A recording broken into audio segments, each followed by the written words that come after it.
Greetings, ladies and gentlemen.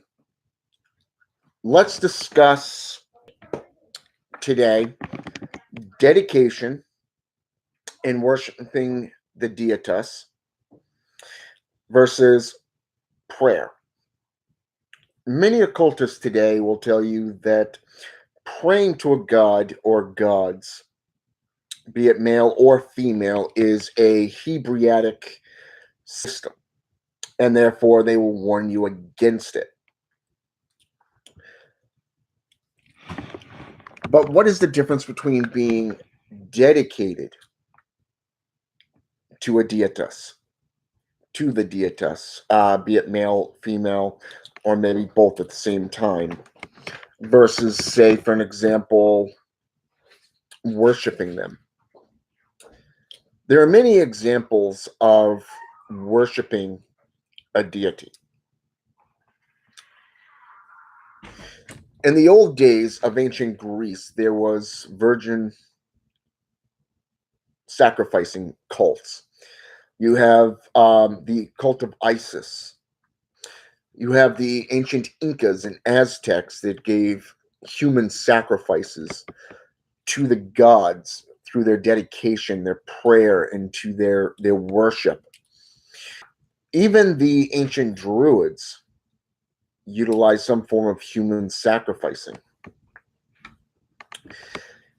Examples of this can be found throughout the world, from the pyramids in Giza to that in Brazil and of South America, and even in Thailand. You can even go to Salem, New Hampshire, to Stonehenge, or you can go to Stonehenge in England and see it firsthand there. There's actually evidence to support this fact,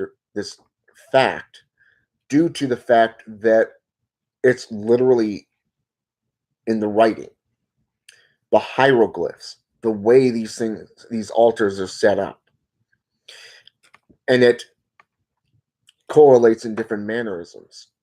For an example, in Inca or Aztec ritual rites, they would literally strap the sacrifice down and rip the beating heart from their chest and offer it to the sun god Inti. Or there would be blood sacrificing, such as in the Druids. If you go to Salem, New Hampshire, you'll see this, especially at Stonehenge there, where the priest would stand underneath as the blood rolled down through the creases and dripped into the offering bowl. The circle being a empowerment, not for protection, as Wiccans and pagans would lead you to believe, is a spot for, literally, for the magician to not only stand inside of, but to also call upon the power of the sorcerer, of the gods, through these. When doing invocations or evocations, you can utilize the triangle of evocation, which can be found in many books from Michael W. Ford's Goetic demons to Solomon, to the Grand Grim War, to the Constitution of Pope Honorius, Clavicle of Solomon. Even the Red Book of Appin speaks on this. The Dictionary Infernal, the Infernal Angel Book, Grimoire, speaks on this. Many grimoires speak upon geometric shapes being utilized in ritual, not only for dedication and summonings, but to also pray to these beings. When we look at the various different cultures,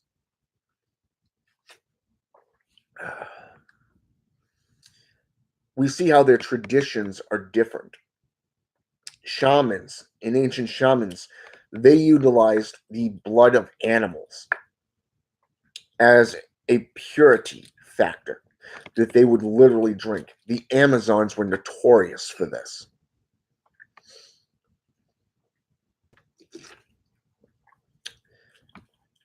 In Africa, certain tribes still utilize human remains, human sacrifices.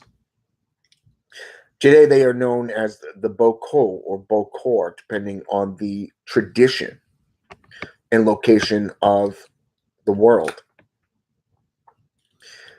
So you see, not only does dedication to the gods be applied to your rituals, but also to the very worshiping of the gods themselves.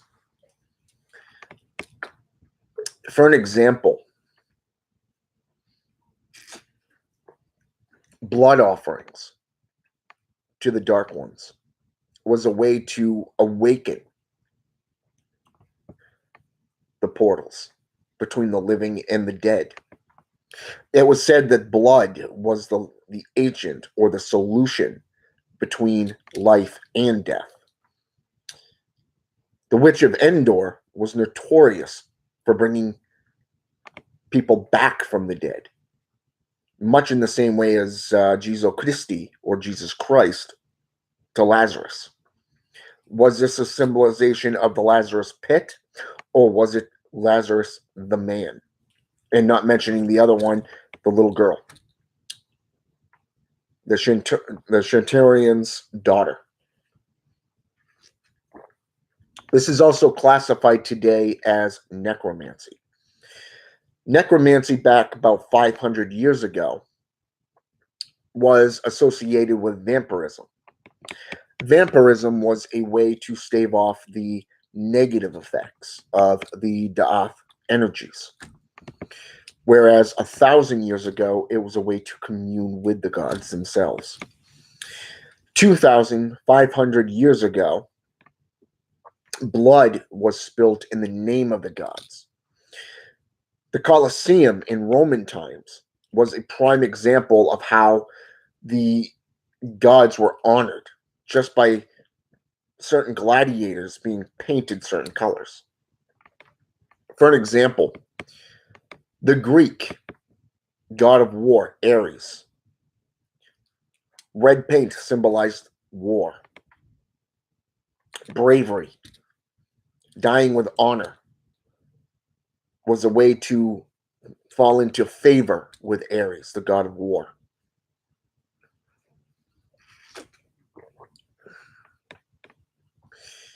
In Norse mythology, it was said to die an honorable death was better to be done on your feet, much in the same way as the Klingons in Star Trek. And yes, I just made that Star Trek, reference or correlation, I should say. Now, why would I do that?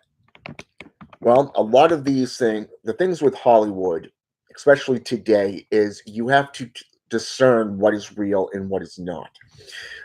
Whereas some things are fabricated to make better funding for them, but also to better entertain the populace. Other things were actually taken from actual occult grimoires, occult workings. Now, I've got a friend who is a Hollywood producer. I've been not only working on the set with him as a occult practitioner and consultant, but I've also filled in as an actor within his latest movie, which should be coming out in a couple of years if we can get things going good. But basically what he's doing right now is pushing everything to the envelope. He's pushing it to the max without making it illegal or blacklisted. Because what I have been showing him and putting in forth after listening to what he has had to say and what he wants in the film,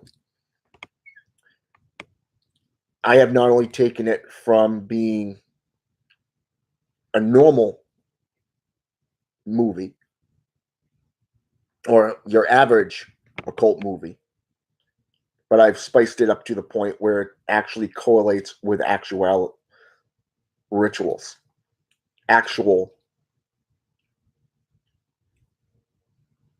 rites done within rituals of witchcraft, some demonic sorceries. Now, what's interesting is that we're going to get into some workings here. And this is a book called True Black Magic, La Veritable Megi Nori, a classic grimoire edited and translated by Joseph H. Peterson. This is actually in the original Latin, by the way. And I'm going to show you some of it. Okay? Notice the circles, the names of power. One of my brothers actually asked me a few weeks ago. He asked, what is the difference between doing a circle and just meeting them on, how should I say this, on equal terms? Because in his eyes, there are so many different viewpoints within various different grimoires of how to summon a demon, how to pray to them, how to worship them, how to evoke them. And I told him flat out, you do not need a circle to summon them or to worship them. They do help because of the fact that the rituals themselves, especially the geometric shapes, such as the three-pointed star, represents the three main powers of the underworld, of the Magi, whereas the circle itself is a window into power. It is that looking glass. When we look at a perfect sphere, such as the orb of Thessalis, or the, say for an example, the demon stone, okay, the crystal ball, it is a way to harness that electric magnetic force between the calling cards of not only the demons or the spiritual realm, but also the angelic, the jinn. And this is where the names of power come in. The names of power, in my brother's words, he really doesn't like doing it because it feels more like you're trying to be a Christian. But where do these Christians get their words from? They've stolen it. They have stolen their doctrines from much older civilizations. And this is a proven fact that has been done by not only biblical scholars, but historians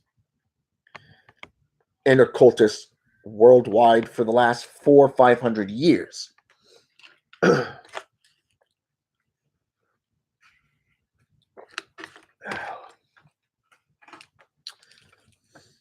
And many people don't realize this. They just go with the accepted norm. As long as it works, it works. But what happens when it stops working? They end up running right back to their original creators, their original masters, the Christians, their way of thinking. The devil is not as strong as he leads us to believe. Well, I can tell you right now that a lot of practitioners to whom I have associated with, that I have talked with, the people that I'm friends with who are actual dedicated black magicians, such as S. Connolly Reeser, S. Ben Cayenne, Curtis Joseph, And they're not the only ones. Even Vococolacus aureax and Myrmidon, Satanisto, um, very well-known practitioners. They've got numerous books out, numerous different styles of working and point of views of what rituals entail, including that of Alistair Notch. Alistair Notch is one of my favorites when it comes to Satanism and demonic sorceries. This is because of the fact that his view of respecting these beings as equals literally goes against the norm or the normality of what is classified today as acceptable by society. Okay? Look at it this way. I'm not sure what this is here, but I'll get to that in a few minutes. But anyways, when we look at it, it is basically comes down to the law of the land and what is acceptable by society. And I've taught on this before. There are different methods, different viewpoints of what worship is, what worship or dedication to the gods is. For an example, in Malawi, there is a dedicated police force that is dedicated and completely involved in occult society because of the fact that they are going after those who commit what society refers to as occult crimes. What is occult crimes? Things that have been done for centuries legally, that have now suddenly in the last 50 to 100 years been outlawed. 150 years ago, it was legal to defend yourself in a old-fashioned Western gunslinging one-on-one. It was honorable. It was a show of strength and respect. Whereas shooting an unarmed man would be classified as murder. Today, even that is considered an outlaw.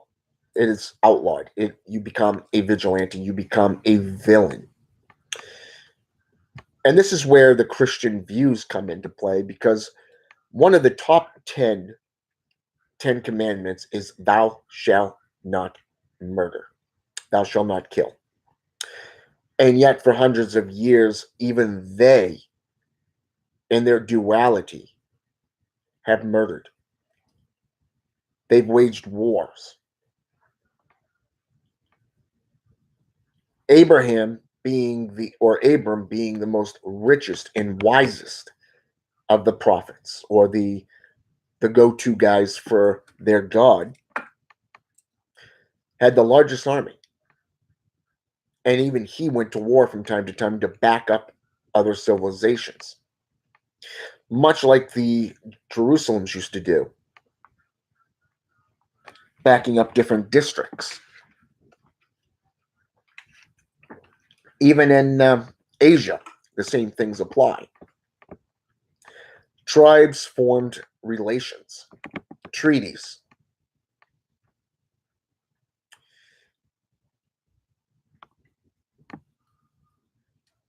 But yet, Christianity gets away with everything, whereas everyone else is crucified, belittled, put on trial, just because they do it in their God's name, which is another form of dedication. It is a form of worship. But do they always get their way? The answer is no.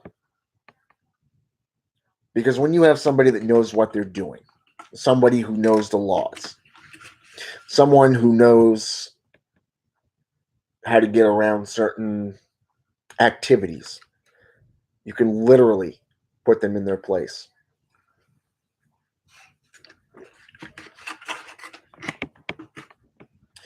But that's another story.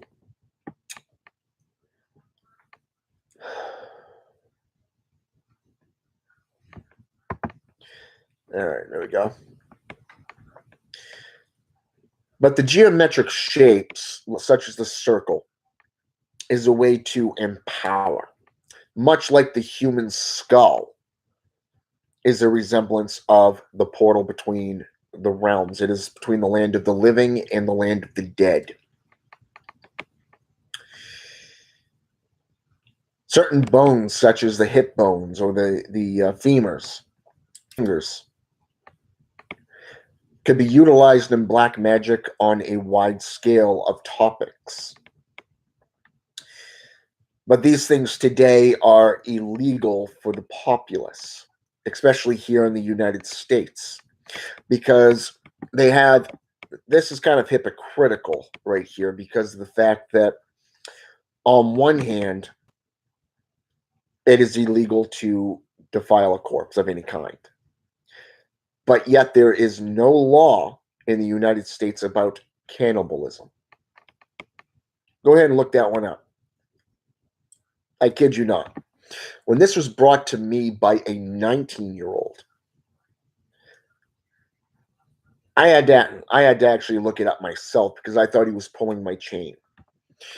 Legally, there is no law against cannibalism in the United States,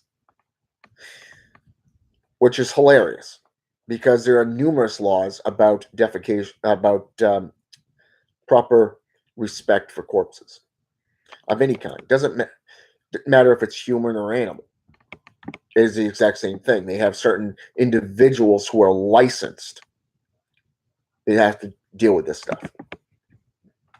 Just because they have a license, they're allowed to do it. It's downright humorous in nature. But yet, they have companies that will literally sell you any form of skeletal system, be it animal or human. I believe the company, if I remember correctly, is out in Chica, California. But depending on the type of bones, be it or skeleton, figure, it becomes pricey. I think the most I've seen price-wise from that company was about $5,000. Depending if you want the jawbone along with the main skull, or you want the crossbones and stuff like that to go along with it, it's roughly anywhere between $700 to $1,500, 2,200 max.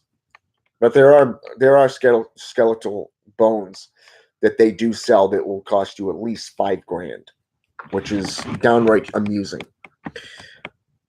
So, I mean, these all things apply within ritual of either invocation or evocation. But how does prayer go into this? Well, many grimoires talk about prayer in a sense of calling forth a being. Prayer is just another means of evoking a being. Prayer is just another way of not only invoking but evoking a spirit of any kind. You can sit there and just recognize them throughout the day. For an example, Hail Satan, Witch Father. Thinking of you right now. Really wishing to commune. Guide me, teach me. Send unto me the challenges, the paths, the things that you want me to accomplish, and I'll leave everything else up to you. My loyalties are with you and to your legions. I pray for the infernal black flame to be placed inside me, to grow, to mature, to forever expand and become brighter and brighter within me. Hail Satan, Witch Father, Master. Master of sorcerers, master of witches and warlocks. I ask that you bless me. I ask that you consecrate me. I ask that you sanctify me in your name. You see, right there, that is a prayer. And I just did that live. That's just basically taking into mental note, that you're acknowledging, you're taking the time out of your day once or twice a day and just acknowledge the beings that you work with. Acknowledge them on a physical level. Okay? Now, what's ironic here is that when you do a dedication, when you do a form of worship, there are individuals out there who will slander you, that will attack you. And what's interesting about this is that what it comes down to is jealousy. Jealousy of the fact that you are doing something that they themselves don't have the balls to do, or that you have the knowledge that they don't have. But instead of going out and learning that knowledge, it is easier to blaspheme, degrade, become a overall hypocrite within the normalities of society. And this is what separates sorcerers from the average mundane, these wannabes, is because of the fact that they would rather do what everybody else is doing just to feel like they fit in, instead of doing the research and putting the money forth, because there is no amount, no price that can be put upon the knowledge itself. If I told you the full amount of what's in my personal library, you would be shitting your pants right now. And yes, it has been that much. I have been known to spend over $100 on books, materials, grimoires. In the last week alone, I dropped probably about $60 just on about 3 or 4 books. Because to me, the knowledge of the occult that I gained from those books, those works, those tomes, is priceless. The amount of money spent on them means nothing, because it doesn't bother me. It does not matter to me about that currency. Because the knowledge of the arts, the practices, that is what matters.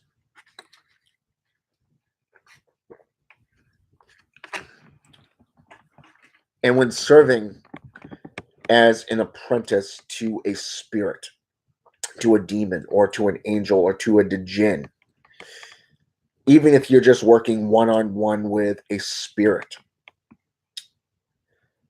maybe even your animal guides, knowledge has no price, because it is more about learning from them, letting them guide you to where you are and where you're going. But you have to be the one to open up. You have to be the one to open yourself up. Now, like I said, this book here is one that I would recommend to you. If you can get your hands on the original Latin and Greek like I did, do it. One of the more cheaper ones of worship and learning how to worship and pray is right here. Anton Zander LaVey, The Satanic Bible. The first half of this book sets forth a very clear philosophical point of view, basically putting substance to the scriptures, okay, which basically makes it a protected religion in itself. And there are certain individuals who will argue against that as well, just because they feel like they need to put their 2 cents in and don't want to learn and grow. You know, The Children of the Serpent's founder, Telia Curtis,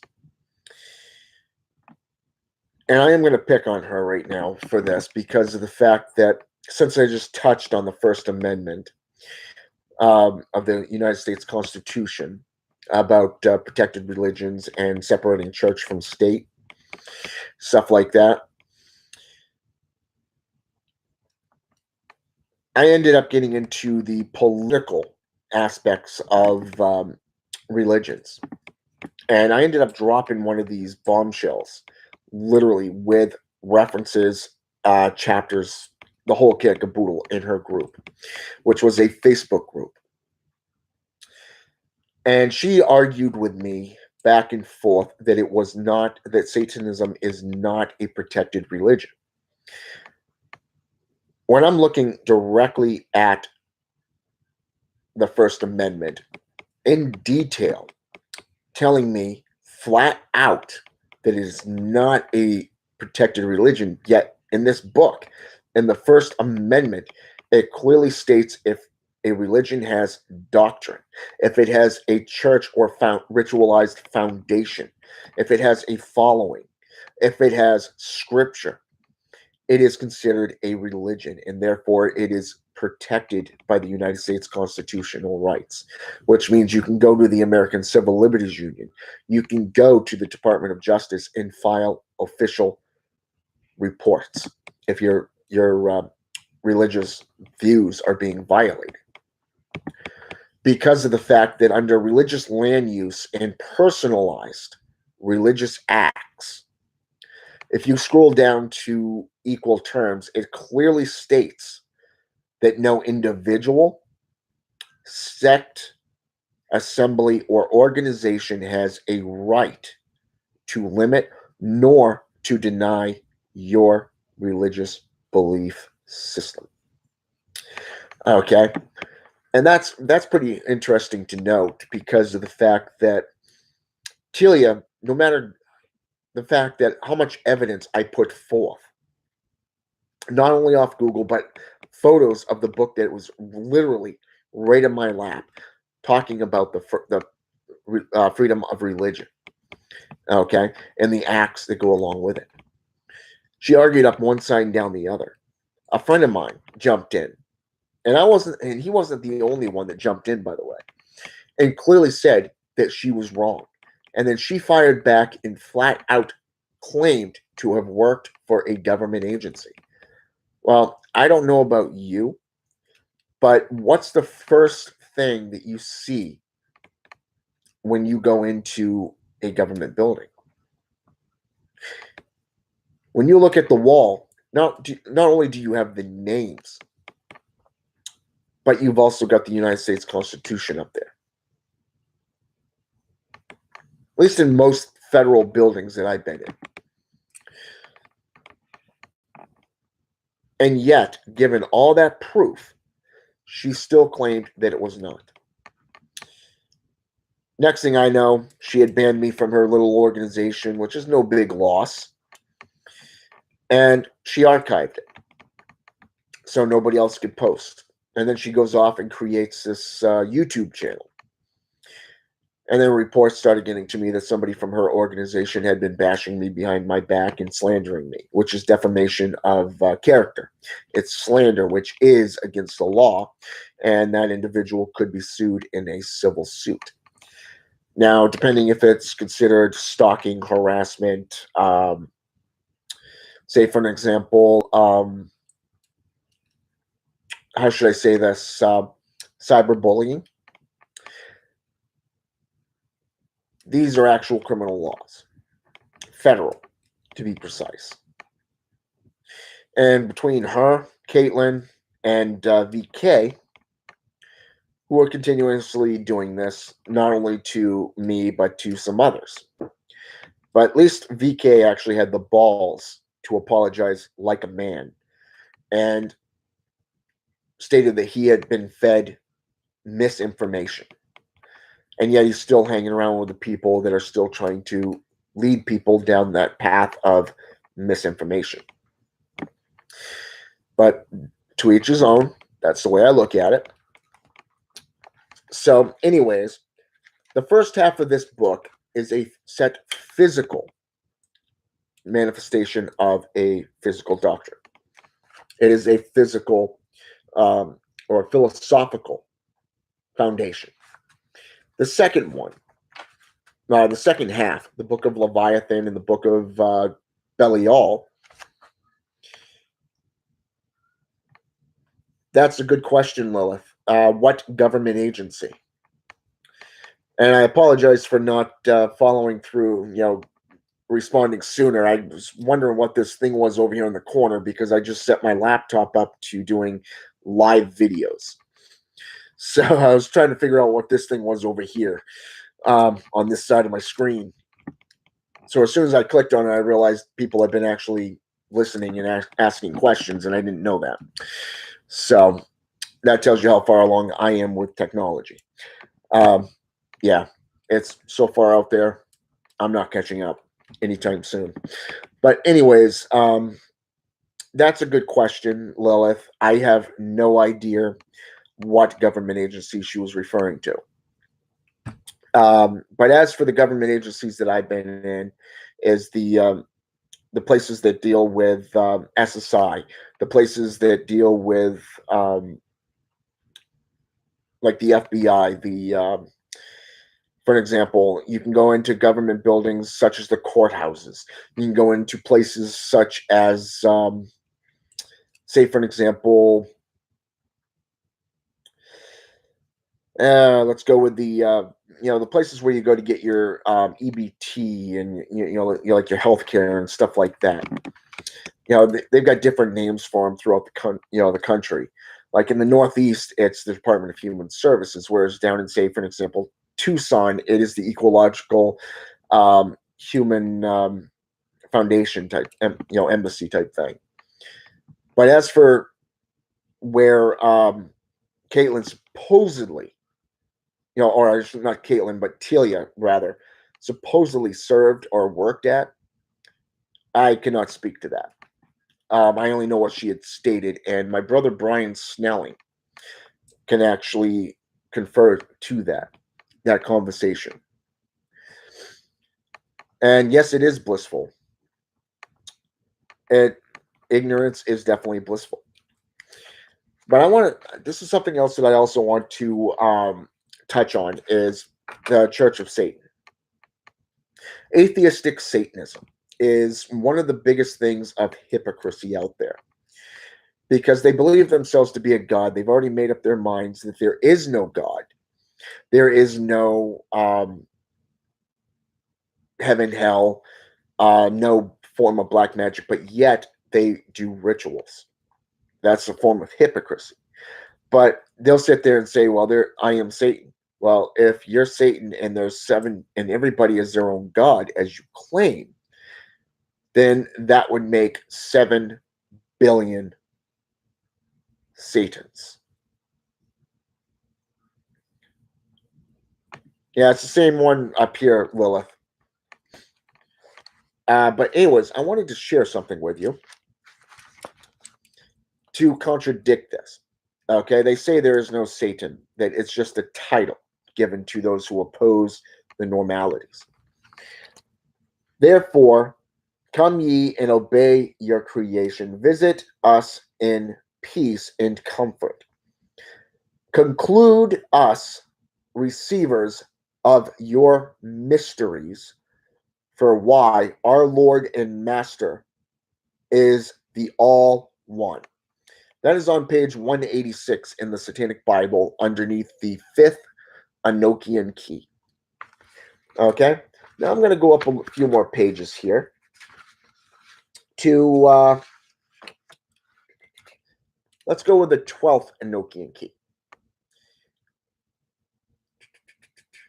Open your mysteries of your creation, be friendly unto me, for I am one and the same, the true worshiper of the highest and infallible King of hell.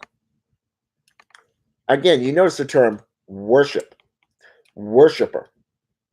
Be friendly unto me. Share unto me the mysteries of your creation. Now, if there's no Satan, no God, no gods, no spirits, as these atheistic Satanists claim, then they might as well just burn their satanic Bibles because they obviously don't read it, and therefore it becomes useless to them. Okay? But I want to go back into the book of Belial and talk a little bit about prayer. Okay? On page 144 through 146. Okay? Invocation to Satan. En nomine Dinastri Satanas Luciferi Excelsi. In the name of Satan, the ruler of the earth, the king of the world, I command the forces of darkness to bestow their infernal power upon me. Okay, right there. Infernal power. The forces of darkness. The infernal king of this earth, this ruler, this big chunk of rock in space-time. If there is no God, no Satan, why are you praying to a being that you don't believe in? Are you praying to yourself? At least you're dedicated to yourself. That's all I got to say. Open wide the gates of hell and come forth from the abyss and greet me as your brother / sister and friend. Grant me the indulgences of which I speak. I have taken the name as a part of myself. So technically, when you speak the name of Satan, you are taking that name as a part of yourself because you're worshiping him in the macrocosm, the big God.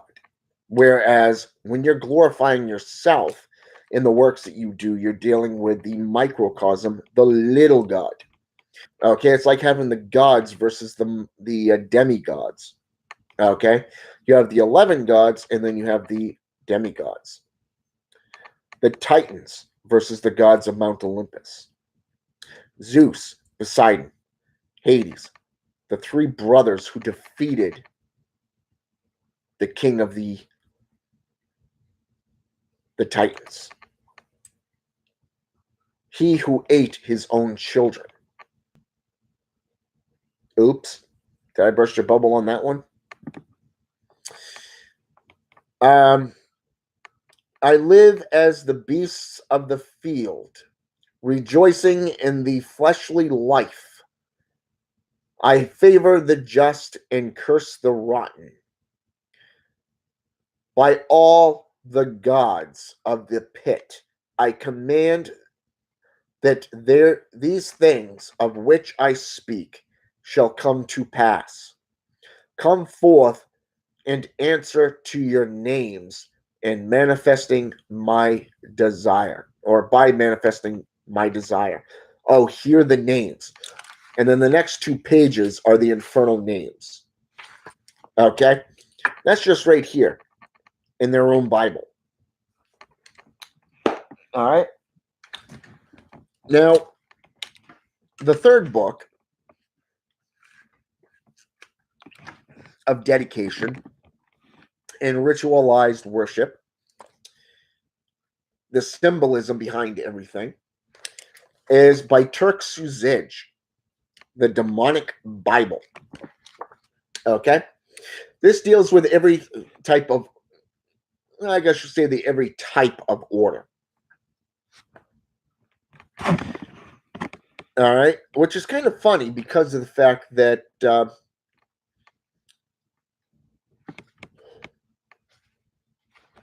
well, let's see here. Let's see. All right.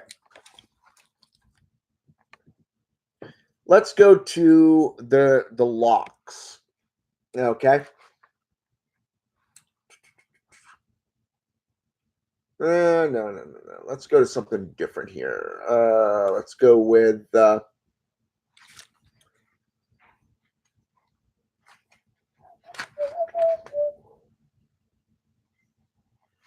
right, let's go to page 113. The initial statement. I have crossed the gates of hell and have become the devil incarnate. I am Satan, I am Lucifer, I am Belial, and I am Leviathan. I shall invoke the 8 sub princes of hell. I shall invoke the first of the 8 sub princes of hell, or the second or third as appropriate. The invocation of Astaroth, the first sub prince. Astaroth, I invoke thee. Astaroth, I summon thee. Astaroth, I conjure thee. Come forth, Astaroth, and manifest thyself within this body, within this temple, which I have prepared and set apart to the Dark Lord. Come forth, Astaroth, and manifest thyself. Open wide the gates of hell that I may cross and become like you. Open wide the gate that I may cross. Consecrate me in thy name, Astaroth. Sanctify me in thy name, Astaroth.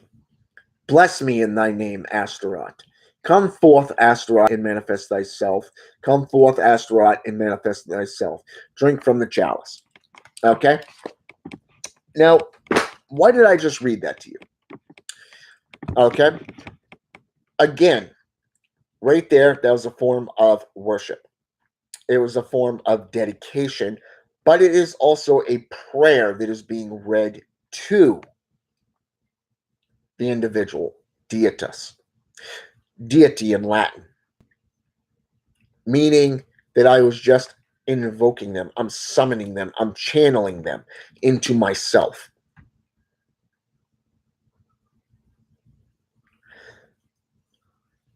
So, dedication, prayer, and worship is a major, major thing in occultism.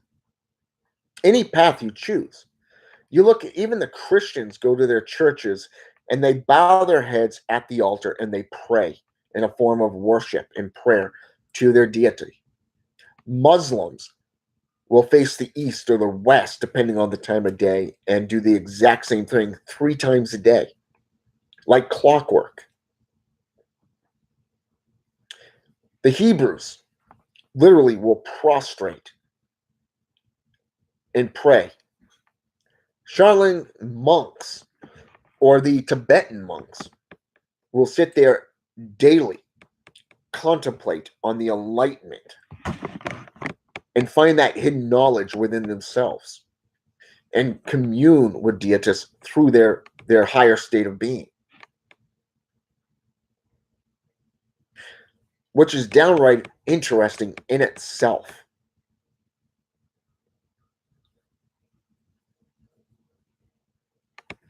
Because of the fact that some of these these monks are incredible, especially in the martial arts. Their discipline and their focus is above average. They're almost in a league of their own. In Buddhism is another form of enlightenment. It's another form of worship where many of these monks will sit there with a candle, a single candle, and just sit there and vibrate hormonal tones and pray with incense and charcoal, dirt to Buddha, to their gods.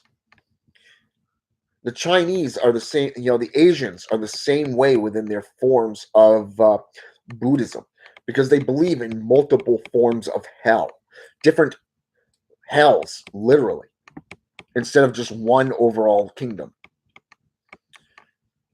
So you see, worship, dedication, and prayer do work, especially due to these beings.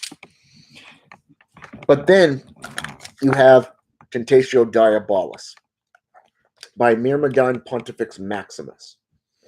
A 3-in-1 book. First book is the Devil's Bible, basically setting the stage for a traditional Satanism viewpoint within spirituality of a physical philosophy and a way to worship. And then it goes into the second book, which is the Devil's Disciple, which basically allows you to learn how to operate, create, and or I should say to create, operate, and run your own temple, your own church, your own order. Whereas the third book, The Devil's Coven, is based off running a coven stature. It is basically rules and regulations and very, very interesting things such as covens and holidays, rituals of June 21st, the Devil's Loaf, the Devil's Heart, the coven occupation assignments, the 9 principles of Pontifex Coven Leader. It's got a lot of different things here. And I just happened to find out from a friend of mine just the day before yesterday that Voca Claucus Aureax is putting forth a new volume of his book, the Book of the Divine Black Flame of Satan. Except for this one's called The Bible of the Divine Black Flame of Satan, and it's got a lot of new material in it. And I can't wait until I get the IBM on that one so I can actually purchase it. Because from what I understand, not only does it have a lot more in it, but it also has other books such as the Satanic Oracles, Volume 1 and 2, by a well-known author, which is incredible in itself because of the fact that, I'm still waiting on the leather-bound edition that's being handmade by a friend of mine, George LeBolt, who runs Severed Heads Publishing.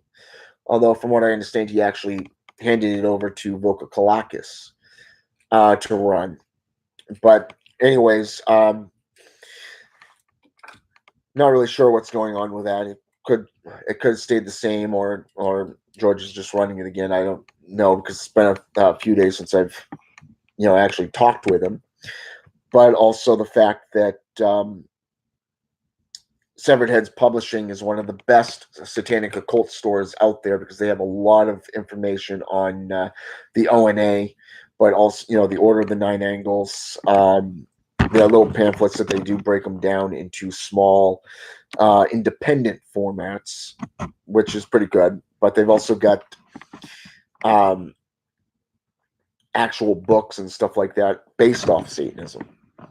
And I'm not talking about the ones that are just done to death. I'm talking about the ones that are unique, independent of themselves. Even Robert Fries has a book out that is called Satan's Bible by Reverend Robert Fries, and his book was actually pretty good. Not really interested in his book that much myself personally because of the fact that it just didn't speak to me. And this path of Satanism and being a dark sorcerer is based off yourself. It is what works for you. So you shouldn't really tell people, what works for you, and what will work for them. And it's like, if it works for me, it'll work for you. Yeah, that could be the case. But personally, in my opinion, you might want to sit there and say, well, check this book out, check this type of working out. This is how, I was taught. It came from this type of reference. Does it work? It worked for me. Try it out. Experiment with it. See what works for you. Kind of just grow and mature within the arts.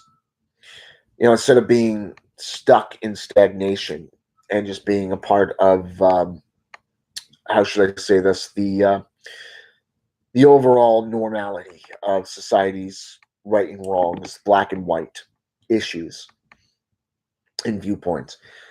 Magic is magic, and it does work, and you just have to sit there and apply it and continue to apply it, but also to work with these beings one on one. Sometimes you can, if you feel comfortable enough, get into calling on multiple beings and expand your horizons.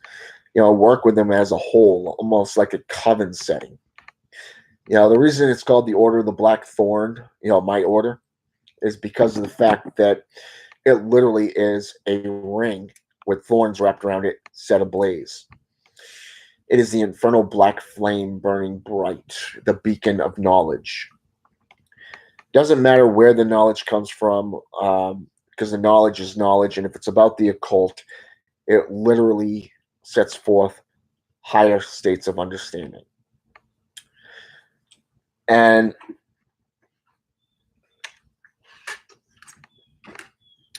a friend of mine, while I'm touching on this, there is an individual out there, Telia Curtis and Caitlin White, who has been literally attacking my order as of late. And while I'm talking about this, I do want to point out the fact that what she has been saying is misleading. It is a state of lies. And she is just basically, well, in the forms of one of my satanic sisters. She started a fab. Not really sure what the full understanding of what a fab is. I guess it's something that gets everybody going, the flock going in a same direction, which is my basic understanding of it. But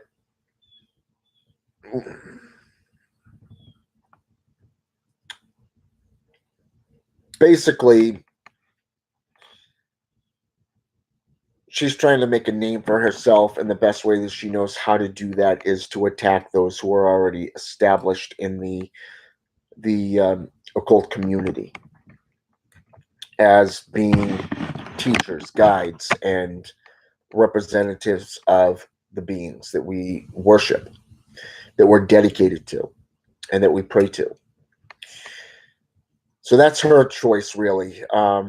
She basically, I've said it before and I'll say it again, she's going to defeat herself no matter what she does. And people like Telia Curtis come in with a hornet's nest and leave just as fast. It's the way it is. Not many people are cut out for the left-hand path. Not many people are fit for the satanic, solidarity. Satanism is a path of solitary. It is of the individual and not of the herd conformity. However, it doesn't mean you can't work within a form of a coven stature or associate with other Satanists, other occultists, such as pagans, Wiccans, and other, occult communities. But when you got somebody purposely trying to start trouble between groups, with each other, like VK, Telia Curtis, Gordon Carnes, and a few others, there's a reason why nobody takes the occult community or the left-hand path seriously. And it's because everybody's seeing it as a joke these days. It is no longer about the arts. It is no longer about the knowledge. It is about putting a price tag on things. It is about putting the label of black and white, good and evil. And that's really a shame that the world has come to this. And it's also one of the reasons why myself personally and a few others, we don't associate with the public. We don't really associate much with the populace because of the fact that we're set aside from the public for a reason. That veil has been pulled back so that we see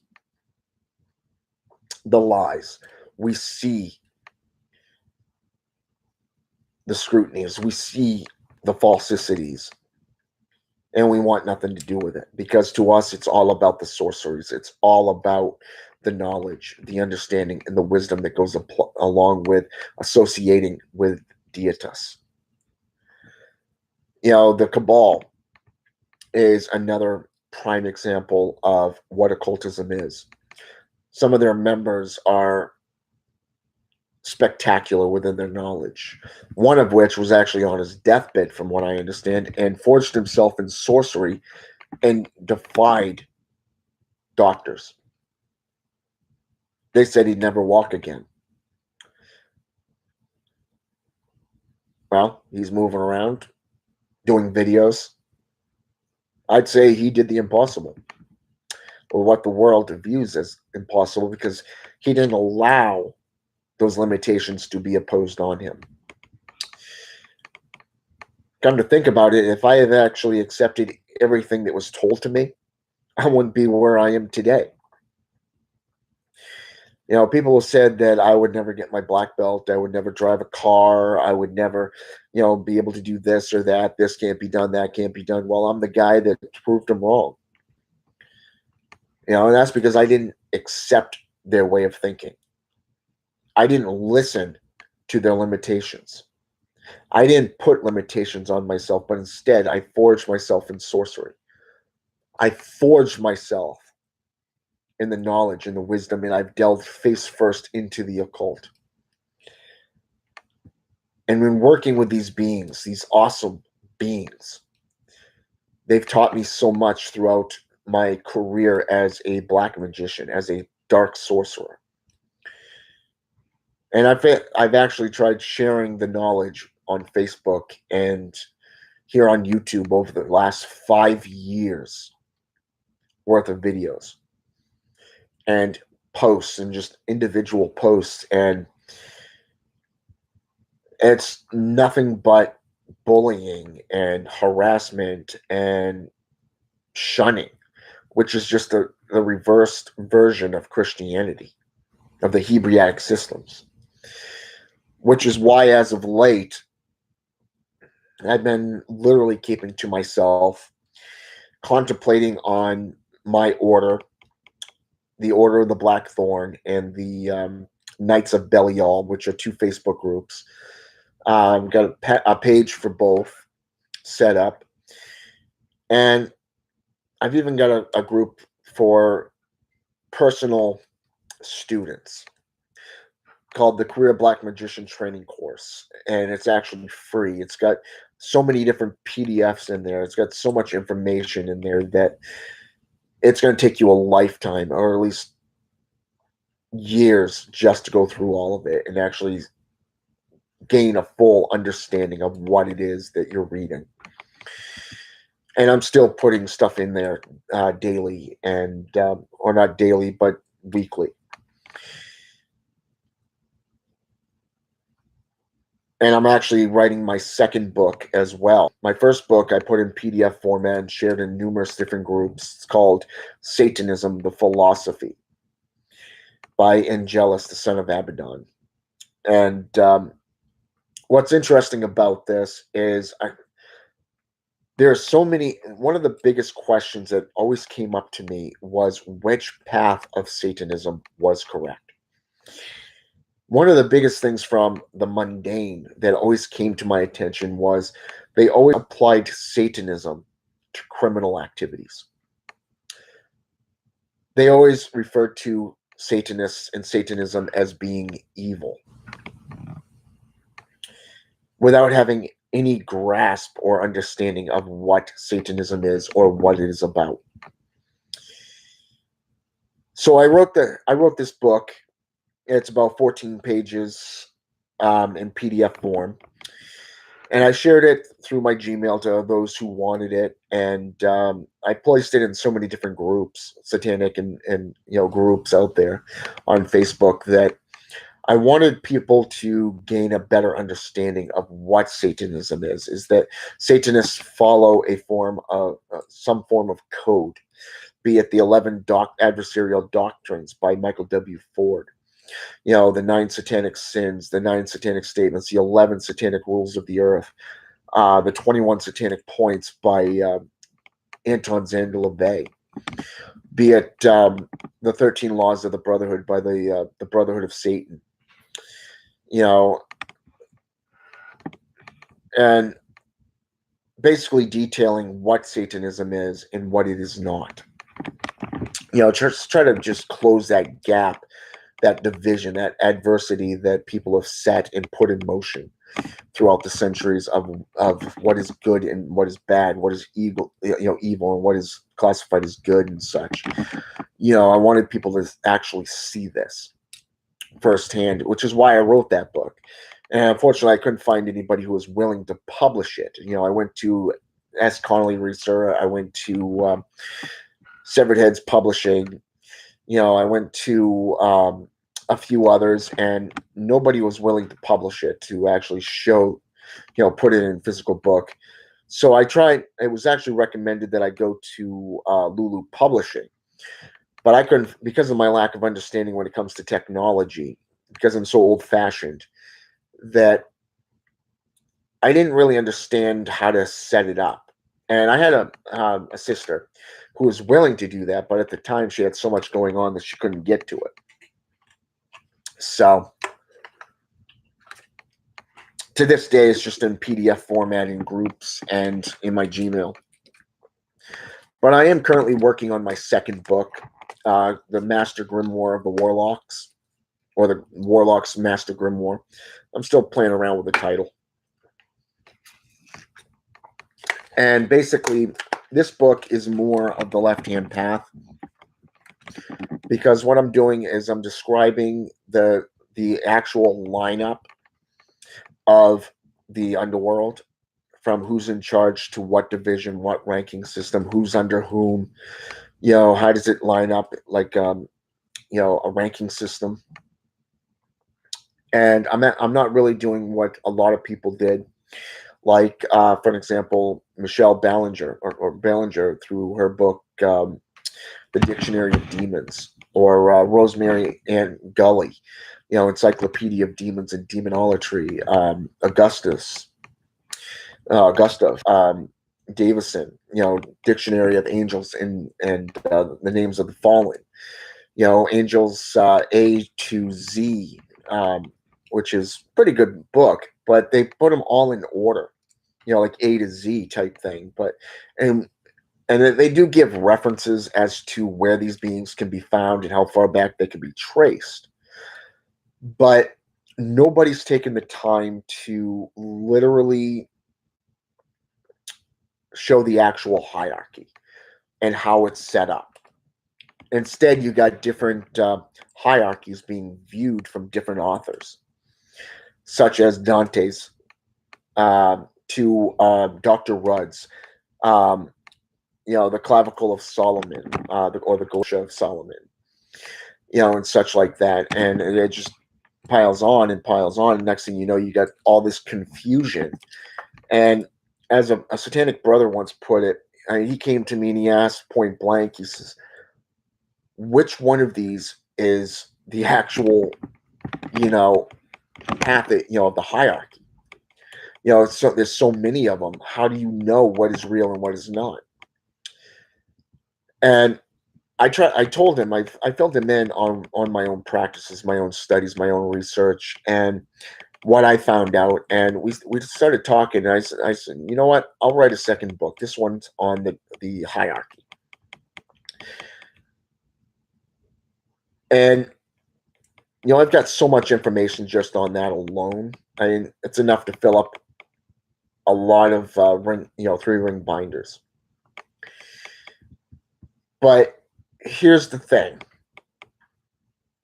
I was going to release this book into 13 different, 13 books only.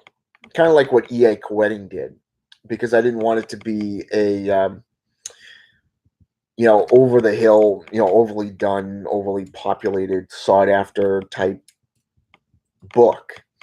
I wanted to stay unique. But then while I was talking with a satanic brother, the same satanic brother that I mentioned earlier, we were talking about everything that I'm putting into it, from my own personal grimoires to my notes to my research to the demonic hierarchy, the historical and mythological researches, where they're located, the names and everything, the backgrounds of each and every individual. We thought about it for a little bit and we decided, you know what, instead of doing 13 copies, why not break them down into 13 volumes, 13 distinct volumes? And it's like, you know what, that's actually a good idea. It is a very good idea because of the amount of information. This book would have cost a lot of money, and a lot of practitioners cannot afford a lot of things because they're raising a family. They're just barely getting by in society as it is. So we're gonna basically, what I'm doing is I'm breaking this book down into 13 volumes, and it's going to be a reasonable price for these books, because of the fact that 30 to 50 bucks for a book is not bad, and it's actually very, very cheap. But like I said, it's not about money. I don't care about money. I don't care about the monetary gains of society. I'm not a part of society. So basically,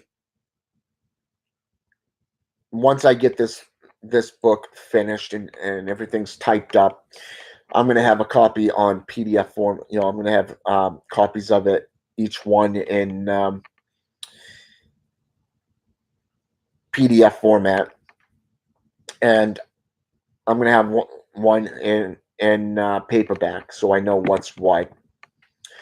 And then I'm going to be flat out just putting them out there. I'm not quite sure who I'm going to go through with this, because of the fact that there's so many different publishing companies out there, like S. Connolly Reese's publishing company. You have the Black Flame, you have Severed Heads Publishing, Lulu Publishing. You've got S. Ben Cayenne's little baby publishing company right now that is just being created. And what's interesting about this is that Lulu Publishing seems to be the way to go, because it's a self-publishing. You're basically overlooking the middleman, so to speak. So I've been contemplating on that as I go along. I've been talking with radio producers and that I know, and one of them is Jalopy Radio. I've been on their show twice in the last 4 years, and I've actually talked a little bit and classified on what Satanism is and what it is not, but I've also gone into some background. I've read from, the Bible, and I've read from the Satanic Bible, and, kind of just showed my own viewpoints of what Satanism is. And, I've talked a lot about my order, the Order of the Blackthorn, and what the long-term goal is for what I've got planned. So what it really does come down to is where you want to go and how you want to be represented. Each individual is different. So it does come down to you as the individual and what you want to believe, and what you want to do within your own independent workings, be it evocations, invocations, pagan, Wiccan, whatever style, form, or tradition you want to follow. So, I mean, the fact that is that the main thing is that dedication and worship is a massive thing. Prayer, even at work, I could tell you that I used to just go into the restroom and just, take a couple moments, cool down, refresh, I wouldn't say refresh myself, but more of the fact of bring myself back into alignment and just, do a mantra, a mantra type thing, like alpha, omega, beta, omega, or a little bit of a prayer, like "Hail Satan, witch father, how art thou? Let your will be done on earth as it is in hell," type thing. Or I'd sit there and say, "Walk with me, guide me, teach me, show me what is right, what is wrong, guide my steps, my words, you know, type thing," and just go with it.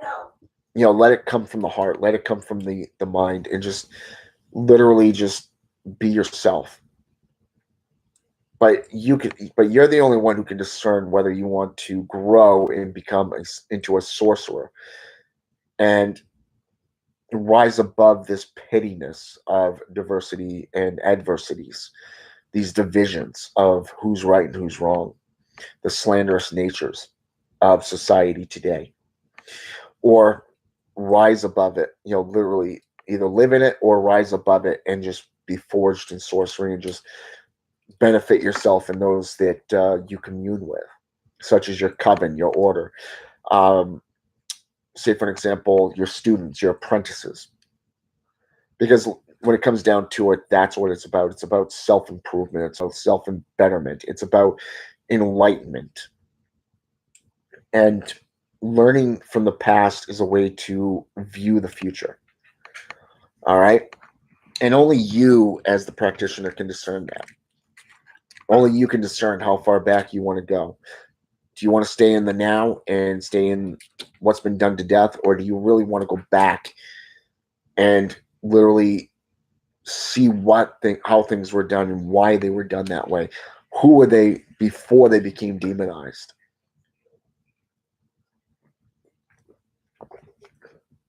Were they gods or were they demons?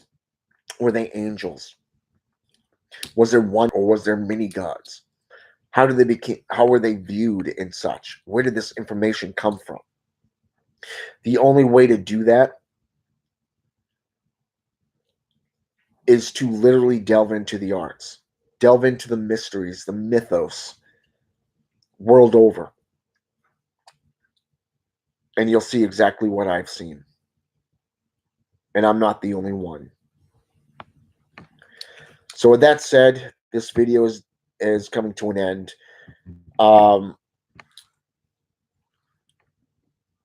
If you have any questions, feel free to message me. This is where I'm going to be doing all my lessons from now on. I will no longer be teaching on Facebook. Too many groups to oversee and post in, whereas this is just one channel. But anyways, this is going to be the new place for me to teach, and my main place to teach, to guide, and to discuss the arts and the practices with you. And I'll keep you up to date on my latest books, volumes, the 13 volumes of the Warlock's Master Grimoire. And like I said, remember this: whatever you preach, always back it up, and always make yourself available to the public. All right? So with that said, this Dark Sorcerer is out. Hope it's been enlightening. Hope it's been educational. And hope you apply the methods put in. But it is up to you as the individual on what you wish to do and what works for you. All right?